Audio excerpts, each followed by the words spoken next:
జగను పెద్దిరెడ్డే కాదండి, మొన్న ఒక ఆయన రాజీనామా చేశాడు. పోర్టుకి నాకు సంబంధం లేదంటాడు. ఆ పోర్టులో తక్కువ వాటాలు ఎందుకు తీసుకుని తెలియదంటాడు. ఏమన్నంటే నాకు కూతురు నల్లుండడుగా అంటాడు. ఇంకొక ఆయన సకల శాస్త్ర మంత్రి కూడా అన్ని దోపిడీలు చేశాడు. ఈ మధ్య అసలు అజ్ఞాతంలోకి వెళ్ళిపోయాడు. ఈరోజు పెద్దిరెడ్డిగా ఆయన చేసింది కొద్దిగా వచ్చింది, ఈరోజు మీడియాలో చాలా చేశాడు. వీటన్నిటి మీద లోతుగా పరిశీలన చేస్తున్నాం. ఎప్పుడు ఏ విధమైన చర్యలు తీసుకోవాలో తప్పకుండా తీసుకుంటాం. చాలా ఉన్నాయి.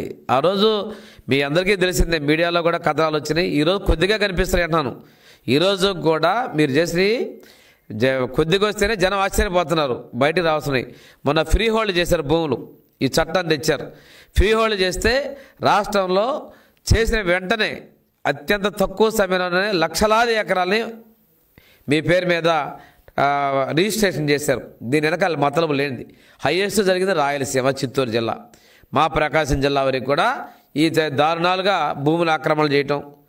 మేము ఆ ప్రతిపక్షంలో ఉన్నప్పుడు కూడా మేము ఇవన్నీ కూడా ఎలుగెత్తి చూపించాం. అవన్నీ కూడా అక్షర సత్యాలని అర్థమవుతా ఉంది. ఇంకా తీయాల్సిన విషయాలు ఉన్నాయి, అన్నీ కూడా బయటకు వస్తాయి.